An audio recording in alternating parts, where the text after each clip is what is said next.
bampita Owori Charles. Owori Charles. Ne muganda wange Eyotre Samuel. Tuli bana mateeka. Tukolera ku Tack Advocate mu town.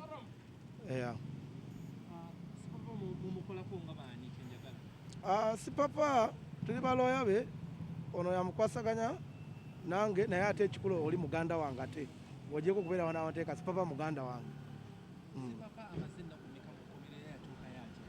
Sipapa kati bamukwata wiki ewedde nga Lwakutaano. Bamukwata nga teri akimanyi. Bagenda bugenzi moteri gye yaliko eyo e Makindye. Ne babakwata n'abaana bonna abamuliko kumpaawo. Kati we bamala omukwata ne bamutwala ne bamutambuza bamala ne bamutwala ku poliisi ya Kira Road. Ne bamukweka eyo nga teri akoze eki abimanyi. Okumanya nti yali mukwate twatandika okumanya nga kumande.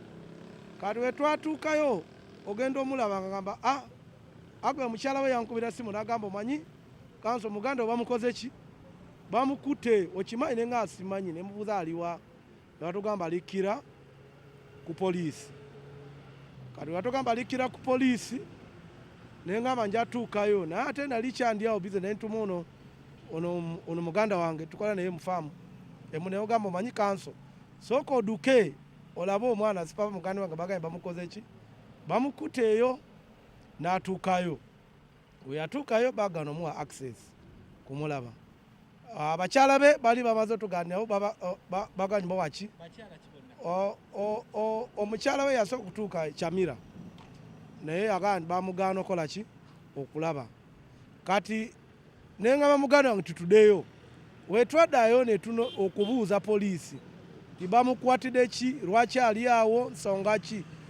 Kati wetukizuulira ti wetwatuka ku poliisi twasanga nga bamufuluma mbu bagenda kola saaki ewuwe.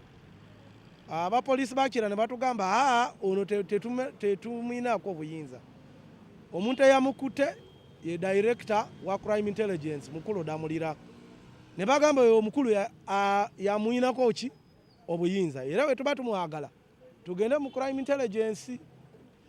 Kati tuba tukyali awo nga abasirikale ba crime intelligence bakola ki batuuka buno bamutwala mu saaki ewuwe era bamutwala ne bakola saaki buno we baga twali tetumanyi kye baagala naye ku saaki report gye twalaba ng'eraga nti teri kye bafunye teri kye baggyeyo era ne bamukomezawo ekira ku ki ku poliisi.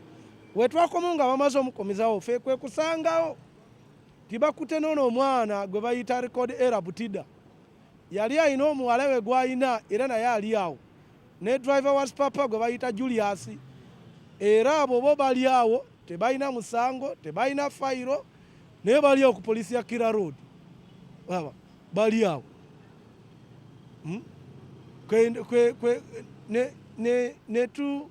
kwegamba kyatwewunyisa nnyo.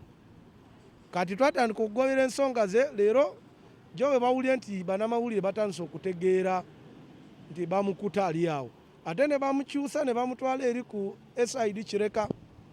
We twagenzeyo ku SID ne kanso bane batugamba nti wana tete tusobola mulaba kufefe sifa bamutaddewo wano. Ne bagamba mugende ku crime intelligence Bukoto ebalina obuyinza. Kati oba tuli awo nga baze bamugyeyo n'emmotoka nga bamutwala Bukoto. Ne tugamba wayi katugende tulaba omwana batubulire ensonga lwaki babakoze ki babakutte.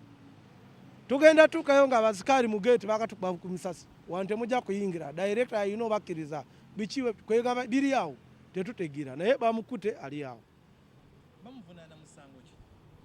Now tekigambibwa ffe nga ffe tebannaba kututegeeza omusango ki gye bamuvunaana naye nga waliyo reference emu gye balina. Tetumanyi IO ki oba investigating officer ki ali ku fayiro ye.